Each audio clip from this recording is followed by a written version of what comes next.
Nobody's listening, right? Hello, Andrew. Yeah. Hi. Wow. Wow, what? I feel like a few people are listening. Listen, I looked Did you? at the reviews, and Are the reviews in? it says, I'm going to give you a couple. If not all of them say that was the dumbest role play I've ever heard in my life. What are you talking about? Why are you shitting on my role play dreams? I'm not. No. They said, who said it was the dumbest role play? Me. Okay, fair enough. Check this out. First review, listening. Next one, I'm listening. Oh my gosh. After that, I missed you guys. Aww. I'm listening and so happy. I'm listening. Listening. Heart. Yay. I'm listening. Didn't listen. Didn't listen? Yeah, that's one of them. Just tons of I'm listening. Thank you guys so much. Thank you. This is crazy. And I couldn't help myself.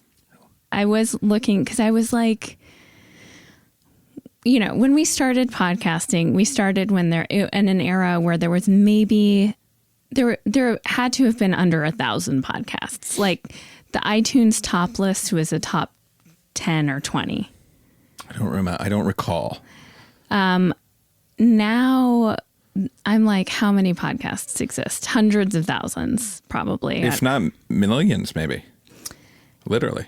And we did get into the top 200 where we got up to 154. Okay, that's what's up. I can't believe it. We have the most amazing listeners. And also, I posted on my Instagram and I posted the robe. And I'm about to post You posted the robe? Yeah. I'm about to post our old fashions recipe. Whoa, let's not get ahead of ourselves with posting the old fashioned recipe. Why? I mean, that might be I want other people to have the same joy we do. I'm just saying it will happen, but okay, maybe you can do it. Why do you want to hoard that? Because as I hinted last episode, there's a big thing brewing with T-Bash. Right. Okay. Well, anyway, point being, the comments on my Instagram have been so nice. Like it's just been really heartwarming and cool. Can I just jump into something, or do you want to? Did you have any other updates? No.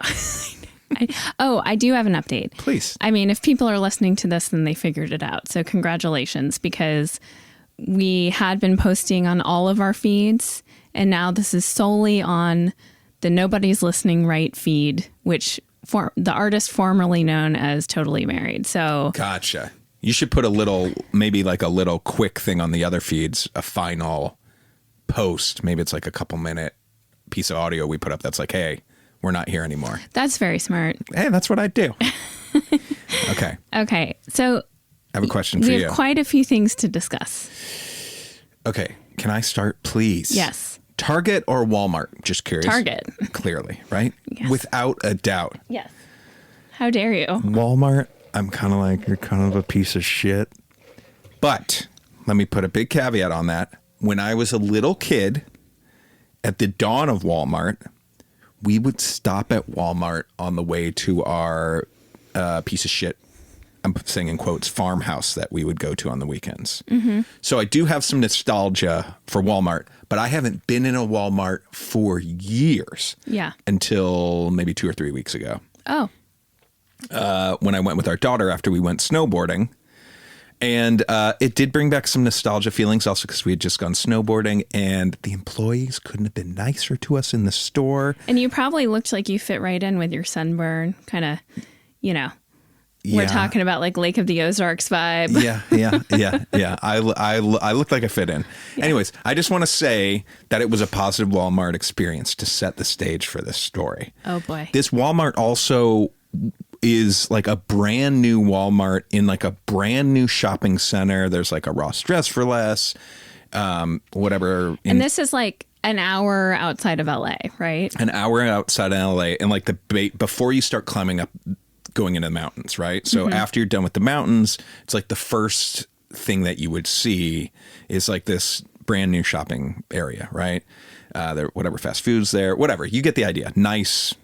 We see them all over the place. So yesterday I went up to our cabin because I was supposed to meet the furnace guy because our goddamn furnace broke. And they're like, we'll meet you from 12 to 2. And I thought, hey, I'll go snowboarding in the morning and then I'll meet the furnace guy. Just have a nice day for me. Yeah. Just a nice day for me. Long story short, the furnace guy didn't show up until that's neither here nor there. Real quick question. Do we have water in the cabin? Yeah, totally. We do? Yeah.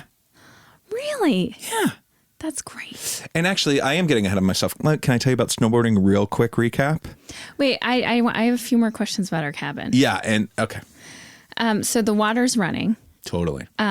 And there's no concern that without a furnace, the pipes are going to freeze again? Couple things going on. One, they did get the furnace, like it's squeaking by. It's doing something. And it also, like, one of the things where the heat comes out, like, kind of fell down, which is kind of ideal for where the pipes are of the house. So that's helping. It's also warming up there. But so we're good now. And also we have all new pipes that are like so less prone to freezing. Oh, okay. In addition to that, I might not have been shutting the water off properly. Oh. So we've been doing all the right stuff, but our contractor gave me a new system where we're creating more of a vacuum that's getting the water out of the back house and the front house when we leave. Oh. Because there must have been still water getting in there. So, like, do you want to hear what the system is now? Yeah, but and also, oh my God, this is so, now we're really alienating everyone. Did we get a new valve for the thing like the water guy told us to? No. We should, right? I think maybe we can ask. I don't think that was what caused any issues. If that valve went bad, that's a whole other issue, a whole different thing, which that might be worth bringing up. That might be a nice thing to fix. Yeah. Let's not get too in the weeds here. Okay. For that. Anyways, it's a simpler shutdown process of the water. Okay. That involves just opening up 2 sinks. Okay. So it's like, it's a little less work and hopefully better results. Great. I love that. That's my whole angle or how I'm trying to approach life in general right now. Yeah. Better results, less work. Yes. So I went snowboarding in the morning and it's like this cute little mountain. And there was nobody there. I parked so close that I could take a couple runs and then walk to the car and drink some water and stuff and like get rid of layers. Like I was right there. Even bought a season pass. I was so allured with it. And they had the big sign like, put your lift ticket price today towards the season pass. And you can have the season pass this year and next year. So they got me. Well, that makes perfect. I mean, it makes perfect sense. Yes. And very reasonable, by the way. And I forgot there is something about ski and snowboard culture. The vibe at this place, everybody was so happy. All the employees were so happy. You got the old guy checking the passes that's chit-chatting with everybody.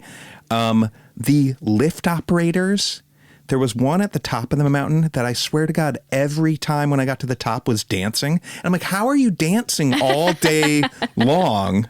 Like, it was just such a positive, happy vibe. And then I rode the lift with 2 like other guys like me, old timers. One of them was from like San Diego or something and like comes up 3 times a week. It's like a 3-hour drive. Wow. The other guy lives like maybe 45 minutes away. And he's like, yeah, I figured it out. With my season pass, I'm averaging about 3 cents a run. Like that's how often he's going. Wow. And then we're talking like the snow's melting. It's not going to be long, but he's like, he doesn't care because then it's water skiing season. And I'm like, that's nice. And he's like, do you still work? And I'm like, oh, you're like, you're on your whole other thing. This guy, like, he doesn't work anymore. He told me, he's like, I don't have time to do anything else but ski and water ski. Now, many follow-up questions. Yeah. Age of this gent? Probably like 55. Okay. Was he asking you if you still work in the sense that he thought you were retirement age? I don't know. I'm a little worried about that. This is tough for you coming off of, like when we were trying to take pictures for this podcast, both of us were like, wow, we've aged a lot. And I will say you made a point of letting it be known that you believe you've been mistaken for 33. Okay, let's move on from the age moving on from that. But then my other question is, I'm sorry, I didn't know you were so sensitive about it. Mm-hmm. My other question is he like so wealthy he doesn't need to work? I guess. And like, is he also so out of touch that like just this other guy on the chairlift that's snowboarding on a Thursday might be in the same situation? And then like, why doesn't he live in like Vail or Sun Valley? Like, because him and his wife still likes the city. The big city. And yeah, so they can go down to the city very easily. Like they were going last night for a St. Patty's party. Okay. Yeah. It just seems like an absurd question for an able-bodied guy like you it was at weird. 42 years old. And I didn't really think about the oldness sting, but that stings. And so anyways, the whole snowboarding experience was so positive, except there was one weird situation where there was like nobody there and the main chairlift seats 6 people. So there was so few people that like people were riding that lift by themselves. But it's like a little awkward when you're like going to queue up. If you're waiting for that chair by yourself, it's like, just get on with somebody else. Yeah. So, although with COVID and stuff, I don't know, that could change things. That could change things. But anyway, so I rode it a few times solo. I rode it with a couple of these guys, rode it with some other snowboarders. Then one time I'm in the line and there's like 3 snowboarders ahead of me that I could have maybe joined, but that is getting crowded. It's better like, maybe just 2 people on this lift. There's an old woman right next to me, skier, probably 70s. Okay. And I'm thinking, this is going to be delightful. I'm going to chat up this old lady on the thing. And I'm like kind of looking over at her. We're right next to each other. Clearly, we're going to be on this together. And the snowboarders are in front of us. And then in front of them, there's one rogue snowboarder by himself. And when she sees him like pulling up by himself, like these other guys aren't going to go with him, she just zooms by the other snowboarders and gets on with them and leaves me by myself. And it was a little hurtful. Like she kind of abandoned me. Okay. I don't think you need to take that personally. It's more just efficiency. Yeah, she wanted to get those runs in, and she was like... And also, like, what if someone else came up next in line? But here's the thing. It makes sense to me. No, but there was nobody there, and we're talking about the difference of about 30 seconds, and she made that guy feel good, and she made me feel at the expense of me feeling bad. By the way, she might have annoyed that guy. He might have been like, oh, now I have to ride with this lady. But I wanted to ride with the old lady. I know, but I'm just saying, listen,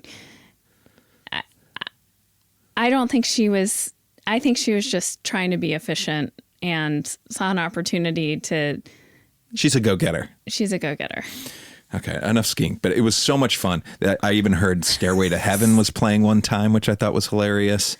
I wonder if everyone's so happy just because, like, there is no one there. It's a time, during the week, during school hours, there are no kids there. It's like everyone's probably just, and, you get that high from being out in nature and doing something that gives you a little adrenaline boost. And it was a beautiful day. Wow, that's loud. Sorry about that. It was a beautiful day. Yeah, it was amazing. It was magical. It really was great. So then I leave. I head down the mountain eventually. I need to get gas. And this is where my story really begins. Okay, good. Because that was a long I'm sorry, story. It was way too much. Yeah, that was really boring. We lost everybody. Getting probably. onto a woman who... That wasn't the story. That wasn't the story. Oh, I thought that was. Okay, no, good. sorry. Okay, so anyways, but delightful day. Get down the mountain. Need to get some gas. Pull off the freeway. go get gas. Whew, gas is expensive, eh? $6.50 a gallon. Eh? Yeah, Canadian. By the way, I'm glad you just said go to get gas, because yesterday when you're talking to me multiple times, you said, so I went and got gassed up. And you're telling me about like our contractor talking about getting gassed up, which I found funny. I've never heard you. What did I say about our contractor getting gassed up? Oh, you said it. How? I can't tell you. In what context? I can't tell you right now. I think of one. A family member of his taking someone else's car to get gassed up. Oh, yeah. I did say that. Okay. Anyways. So $6.50 a gallon. I'm like, whew, that is expensive. That's crazy. Oh, man. I pull in. I'm gassing up. Are you getting premium? I'm supposed to, so I do. Yeah. Especially when you're doing the mountain trips. Yes. Okay. So as I'm gassing up, things start falling off the rails, but I'm next to the Walmart. I had the great experience a couple weeks ago. It's everything brand new, right? I see a guy outside the gas station that is holding like a weird water bottle type thing, but it almost looks like it's filled with urine, and he looks like very strung out, but also like kind of hipster, like just like it was just thin veil. It was just weird. Like the pieces didn't all fit together. Okay. And it was like, whoa, this guy is having some problems, but just like, ooh, keep an eye on this guy. Then there's like a Jeep pulls up, and all of these kids jump out that just looked like kind of rough kids, just like, ooh, you wouldn't want to mess with those kids. What do you mean kids? Teenagers. Oh, okay. Teenagers. Yeah, like a bunch of 8-year-olds with baseball bats and like. Anyway, so I was just kind of like, huh, this is okay. This is just like, it felt a little gritty all of a sudden. Sure. So then. And you're gassing up. I'm gassing up. Okay.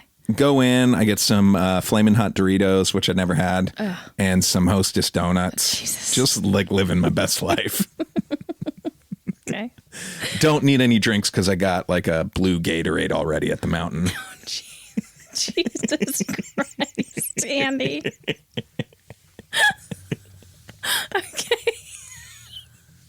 Okay, so this is where it starts getting crazy, though. I get back in my car. I start pulling out, and I'm pulling out onto the little street. I'm right next to the Walmart, and I'm like, oh, shit. Somebody's dog got loose. Oh. So there's this dog trucking by some fast food restaurant and is about to cross the street into Walmart parking lot. And I'm like right there, and I'm like getting ready to like pull over. So I'm like slowly kind of getting over and getting close. And then I'm like, holy shit, that is not a dog. That is a huge fucking coyote. This coyote looks like from the end of days, like he's just been in a fire or something. Like he is burly. It's like the darkest fur I've ever seen on a coyote. Whoa. And it was jarring to see that big of a coyote in this like brand new Walmart shopping center. Yeah. It was like, what the fuck? Then right after that, so I'm like, whoa, that's crazy. Then I love the idea of you getting out and trying to capture a coyote. Yeah. Then this, like, I hear this, and this, like, one of those, like, 2 wheels in the front, 1 wheel in the back, like low rider, but this was like a middle-aged guy having a crisis, whips around, and he has like the Oakley sunglasses on, and it's just like, oh, that's kind of funny, but like, whoa, like it was just jarring seeing the coyote than that. Sure. Then I look over, and there's like the exit off of the highway right there, and you know how sometimes the people down on their luck will stand there asking for money, maybe have a sign or something. Yeah. There was a guy, he wasn't like, it didn't look like he was standing asking for money. He was standing like pounding on the hood of someone's car, wouldn't let them proceed off the exit. Like he just got in front of all the traffic. Whoa. And I was like, that's fucking intense. Whoa. Yeah. So he's mentally ill. I'm guessing. Yes. Yeah. Then I get onto the highway and I'm like, this is just crazy. It just felt crazy. It just felt so crazy.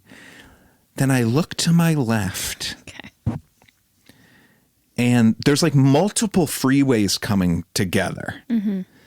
And on the left side of the road, there's a dude on like a little Razor scooter. On the highway? On the highway. And by this point, I've been on the highway for like 5 minutes. We're nowhere near an exit. And we're not on the right side of the road. We're on the left side of the road. There's like a fucking, looks like a zombie, like from, what's that? The Dead Show. Like on like Mad Max clothes. Like just looks like menacing on a fucking Razor scooter on the freeway. In what lane? On the left shoulder. So like left of the left lane? Yeah. What? In like no exit in sight. And I was just like, all of this at once, it literally felt like End of Days. And I think, do you remember one time we stopped at like a chimney place near there? Yeah. Oh yeah. And I've been there multiple times. And it felt that area feels very menacing, right? Well, what it feels like is, it's interesting because the people who work at that chimney place are lovely. Yeah, yeah. But there is this like throwback. I mean, it makes me feel like I'm in some weird movie that's like throwback where you walk in the door and the bell jingles and then you're in like kind of a 70s era with like elevator music playing, and the woman has like her makeup and hair are straight out of the 70s. Yeah, yeah. But that area is really interesting. I mean, I think we've established it's a little more, it's not in the liberal bubble that we live in LA. People struggle there. I think it's hard to make a living. Cost of living is a lot less out there, but it's kind of like the landscape is kind of rough. Yeah. And you feel that in the air there. Like it's unforgiving, it feels like out there. Windy. Yeah, like windy, like you half expect tumbleweeds to be blowing through, but it's also, I mean, I do think that opiates and meth and stuff are a huge problem in that area. That's what it made me thinking, because like it was so jarring to see all of this back to back to back. And it did make me sad because it's like those drug crises, mm-hmm. I think really can proliferate in areas that like, it's just scary to think that could epidemic. Yeah. Yeah. Like it's just really scary. I mean, it just makes me, sad. We're so fortunate. We are so fortunate, with my spine surgery, even taking those drugs for one day. I mean, that's why I kind of like wanted to not take them at all, because I can see how, I mean, they feel great. And if you are trying to escape the problems in life, and like a lot of those people, speaking of Walmarts, I mean, I hate Walmart so much that if I'm like looking for a product and it's sold at Walmart, I'm moving on from that product. The Waldens are some of the most evil Waltons, evil human beings in the world. And it's like people like that, they open that huge new fancy superstore.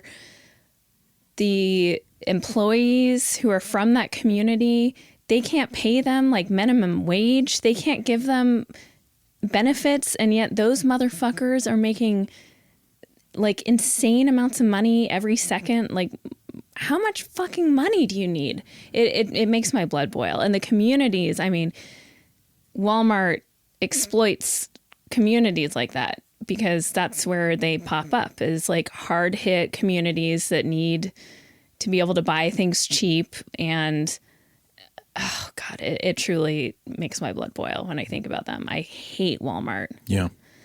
So anyway, well, that does seem wild. That's one of those surreal moments where, that made me think of something which I have a new perspective on now. I think it was about 8 years ago or so, you and I went to visit your parents in the Republic of Georgia. Mm. Not my favorite trip of all time.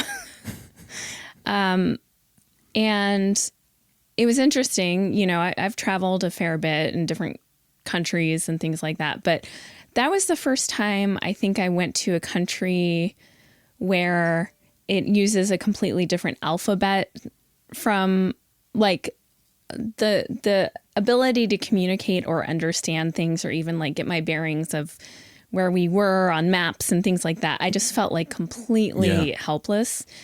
And I felt like our entire trip felt like what you were describing to me, where it's like this sensation of there are no rules and we're like at end times. Yeah. You know, because first of all, I had a panic attack on that flight. Mm-hmm. We've talked about that flight. It's worth telling, though, the plane we got on from, where were we coming from? Istanbul, maybe? Istanbul. We had to fly over the Black Sea at night. And we got on this plane that was like from the 70s. Yeah. It was like a Delta plane from the 70s that had been remade to Georgian Airways. The seats were like below everyone's shoulders, like the top of the seats. So you could see everyone's full head and shoulders. There were ashtrays in the armrests, which will be relevant in a minute. That was the flight that, you know, during takeoff, this baby was screaming, crying, almost forebodingly. In a different way from like a baby crying on other flights I've been on. It felt very like, oh shit, we're going down. And there was like this huge Georgian Russian dude who just looked up like, oh, he was on his phone the whole time also, that which was freaking me out too. us out. Like, and this was 8 years ago. It was kind of, now people do that, but like, it felt like, what is he doing on his phone? Yeah. You're not allowed to be on your phone. He looked up and he goes, quiet, baby. Yeah, and quiet, baby. Baby shut the fuck up immediately. All of us were like, oh, shit.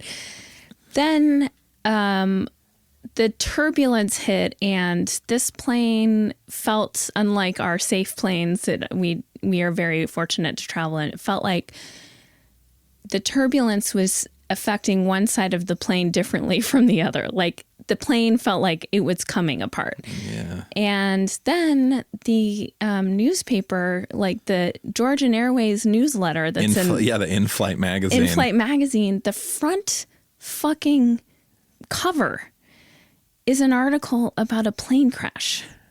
It's still the most absurd. I really wish we would have taken a copy of that. I really wish we would have. Because it just doesn't seem plausible. It seems not real. But it was very real. It was so real. There was a plane crash article on the in-flight magazine of an airline.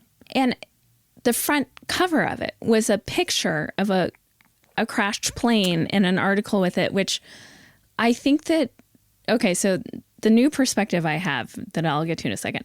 Also, the other thing is people were smoking on the flights. The pilots were smoking on the flight. And it just felt like, okay, we're coming into a whole new world.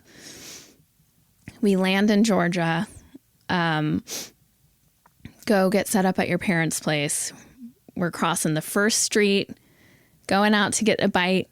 We see the little dude on the crosswalk signal. Like the one thing I can understand is when it says there's a big circle and a bar through walking and then a flashing green light of a dude walking. Yeah. So here we go. And a car comes flying through the intersection and clips the back of your leg. Had you been a foot behind it, he would have killed you. Yeah.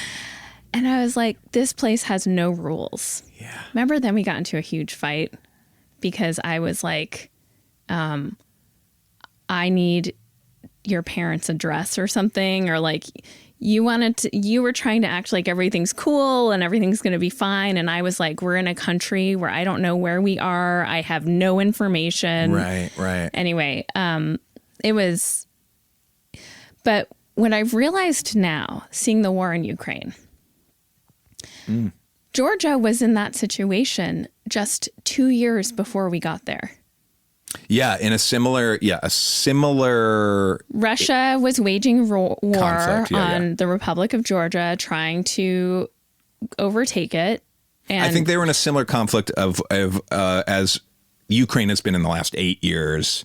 it never escalated to the war situation. Oh, okay. Well, I'm going to sound very ignorant. I don't know. But like, in the Ukraine, the last 8 years, there's been fighting and intense attempts stuff, of but not to full on war. Yes. Right, exactly.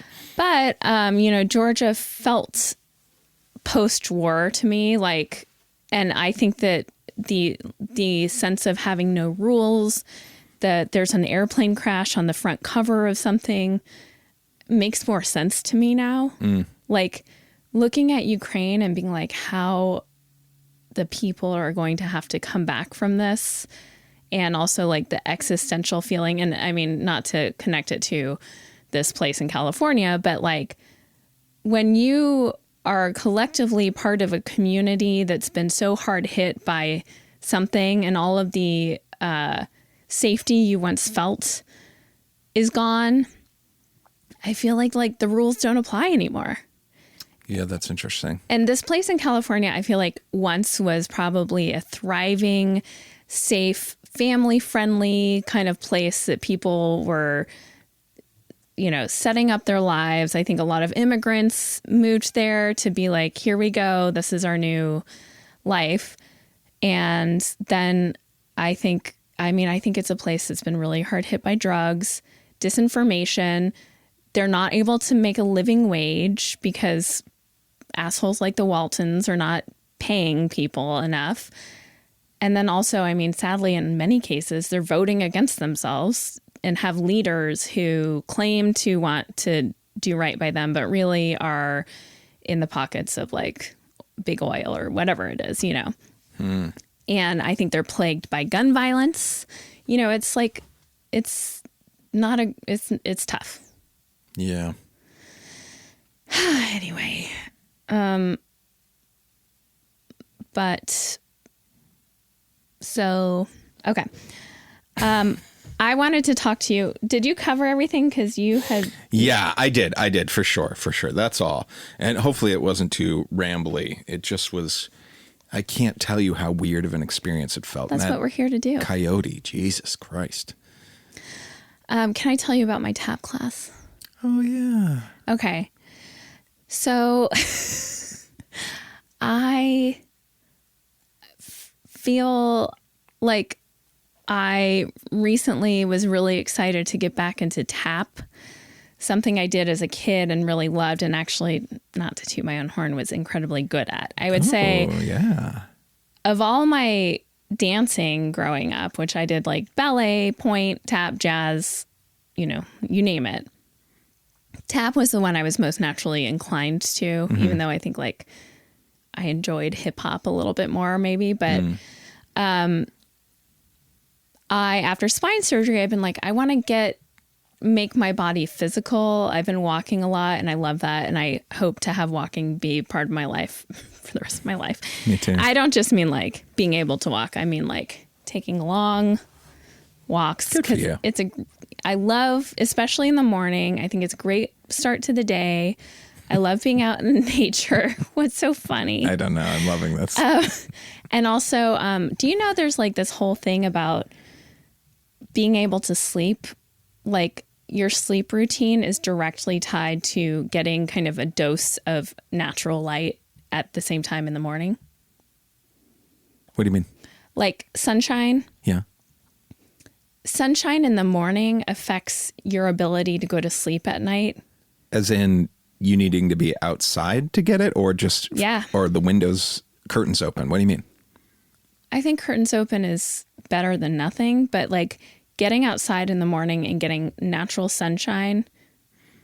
This is according to like, I don't know I don't know if I trust this, but I've heard and read about this, that, to set your body's clock. Yeah. Your body's natural clock.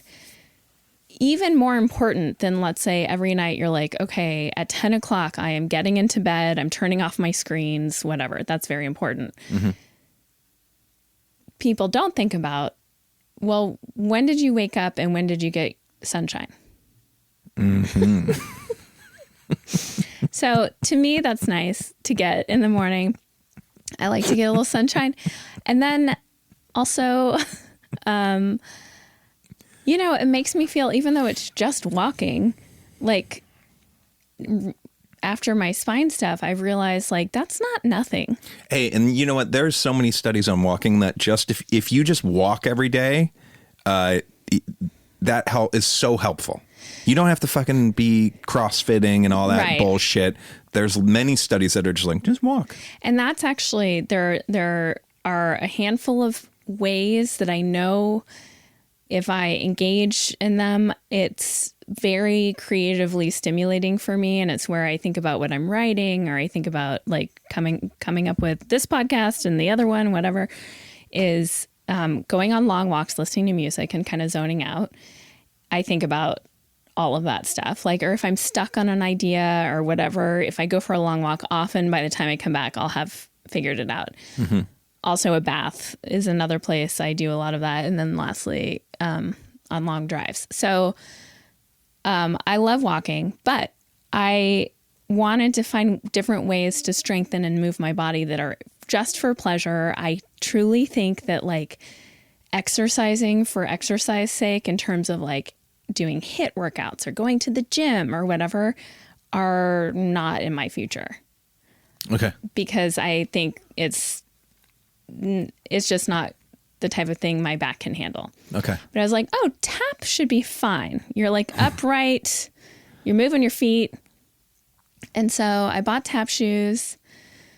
I tried to find an adult tap class, and I did one nearby in Pasadena. I went to it. I signed up. I went to it. It's a great place. Like the place. Like the place. Go in. I was worried because the class said it's for 12 and over. I was worried for you because of that. And any high schoolers? there was a high schooler, but then it was mostly adults. Okay. How many people in the class? 7. Masks on or masks off? Half and half. Okay. I had my mask off. I knew you did. I knew you did. And good for you. Really? I don't know if it's good for me, but it felt weird. I was so anxious as it was. Yeah. And I don't know why. I chose to take the mask off. But anyway, we did the class. Here's where I'm at. Mm-hmm. The class was I love the teacher. Love. This like larger than life, I'm assuming gay guy, like 20s, full, like loving what he's doing. Nice. And everyone in the class seemed very friendly and nice, but it was kind of too easy because I was pretty advanced. Really? And it kind of is like riding a bike, except that my Look muscles. at you. No, well, here's the thing. Okay. My muscles, it's like mentally, I'm way more advanced. Muscularly, I am probably right where I need to be. Like my leg muscles aren't developed, my hip muscles, things like that. I mean, I definitely was like, but it wasn't as enjoyable as I wanted it to, even though it was like really fun music and stuff, because I wasn't mentally stimulated at all. Okay. I was like, this is kind of boring, doing like shuffle, ball, change, or whatever. Yeah. So I was like, maybe I'll take the intermediate class next and see how that is. But This was a beginner class? This was very beginner. Oh, okay. But by the end of the class, my back was aching in a new way. And I was like, fuck. And it's such a balance between, like, is that an ache that I could handle? Does that just mean like I'm building strength? Maybe, ache? right. Yeah, yeah. But it didn't feel that way. It felt like it's a lot of stomping, and it just seems like it was probably tough on my discs. Mm-hmm. And so that was such a bummer. So like 3/4 of the way through class, I was like, fuck, this is it for me.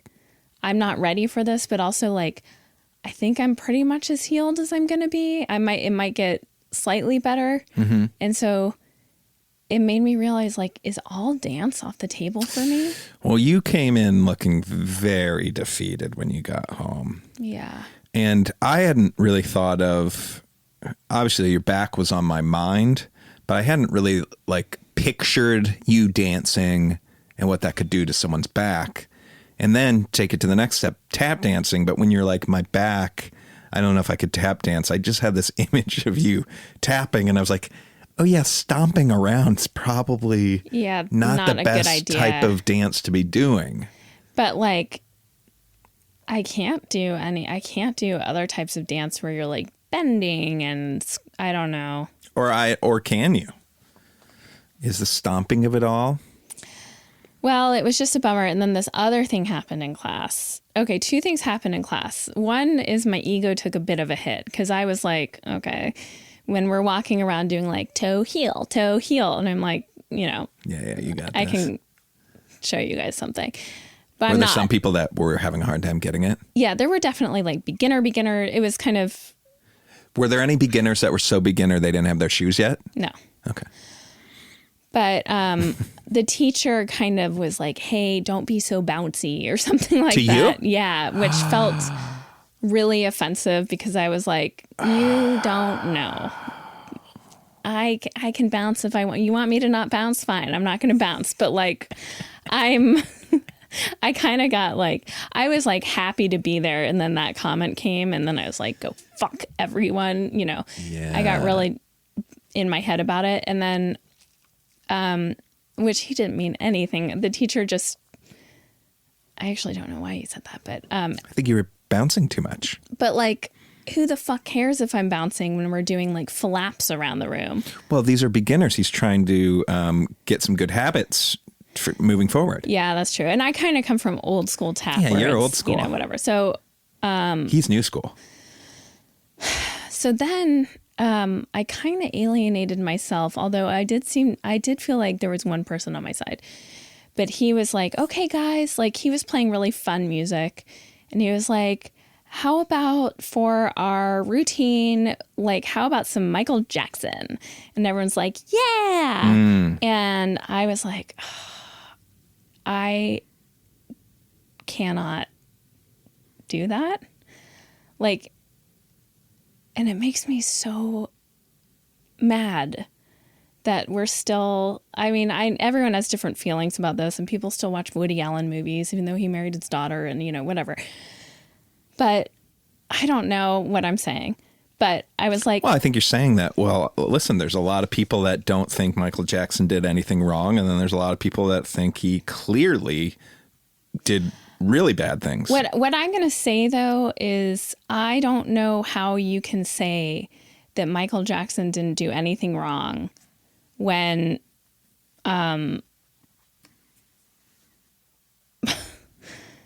what we know for sure, I mean, what we know for sure in my mind is that he raped multiple young boys. But we don't know that for sure. Well, I do. I mean, I believe victims. I find no reason whatsoever why anyone would put themselves through that. By the way, I'm totally on your side of this thing. Yeah. But what we do know for sure, what has been confirmed by many, many, many people, even people who claim that he didn't rape them or that, you know, there's no evidence of that, which is hilarious, is that he slept in the same bed with 9-year-old boys multiple times. He crafted a world to lure and groom young boys. He went on tour and was holding hands with a 9-year-old boy who was on tour with him.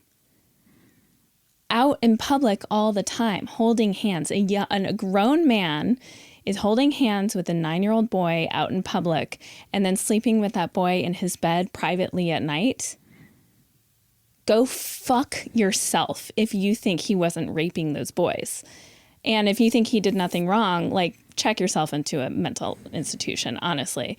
And so the fact that what people don't realize is that, you know, you can love his music. And to me, it is a loss. I loved his music and now I can't listen to it. And when it's played on the radio, I'm like, why the fuck is the radio playing this? Mm-hmm. What people don't realize is collectively what you were saying to not only his victims, but all victims of childhood sexual violence is that you don't really matter.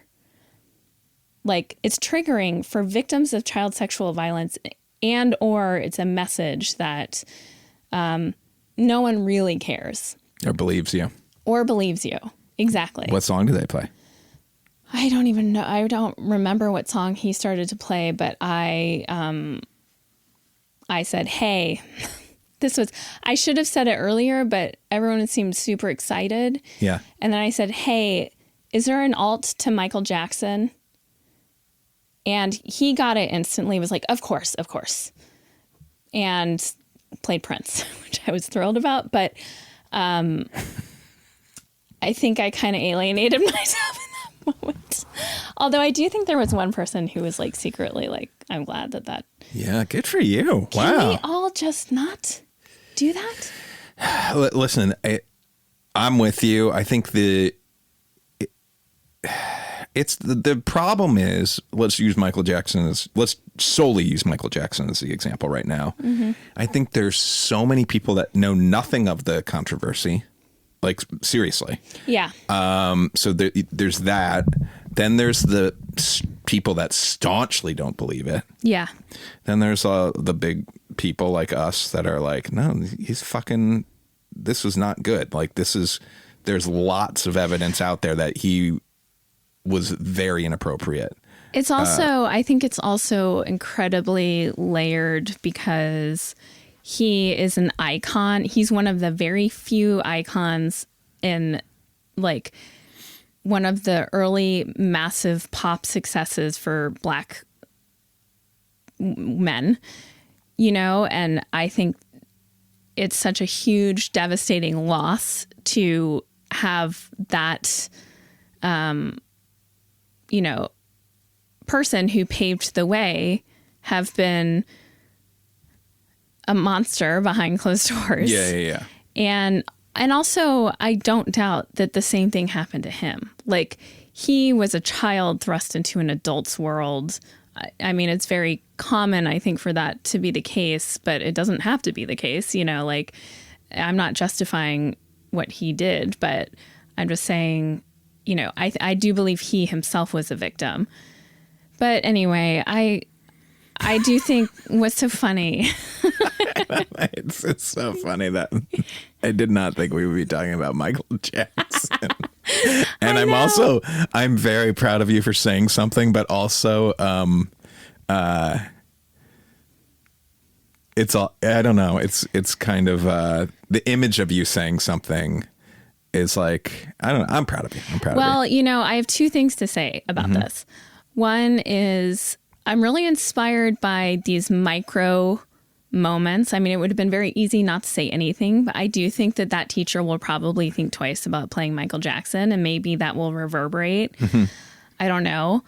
And I like to think about like, I'm like rageful and can be very hateful and vocal about things that I believe in.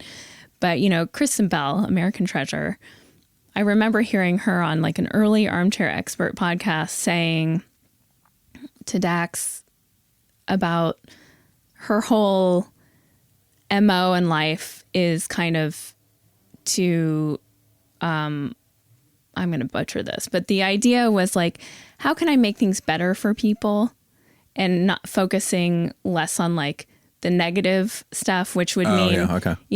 You don't find her online like railing against Republicans.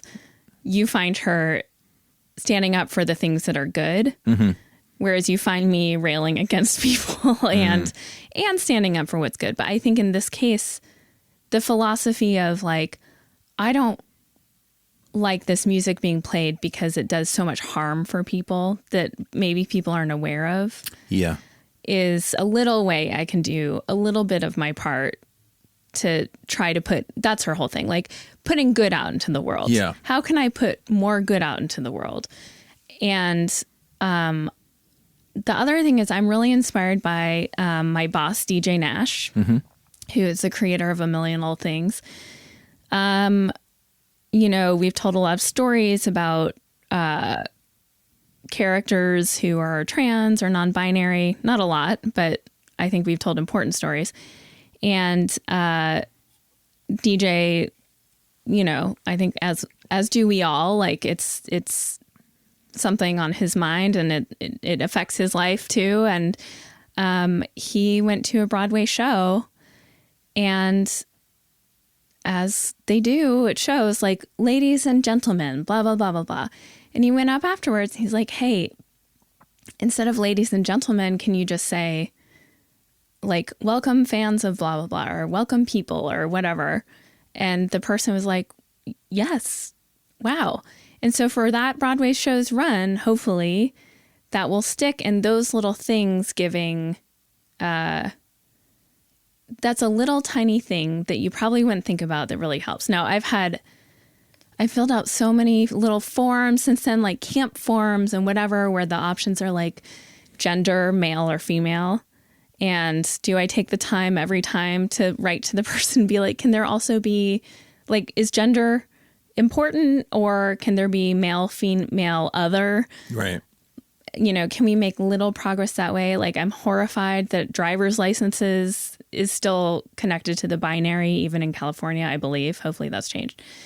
But anyway, I'm really inspired by that type of action where it's small, it will make a difference, it's adding to a collective progress, but it's also, you know, it's something we all can do. Yeah. And so that was my Michael Jackson moment. It's good. All right. Well, I love you. Are we done? I think so. I've run out. I think we're good. Oh my gosh. That's too funny. Okay. Well, good night. Good night.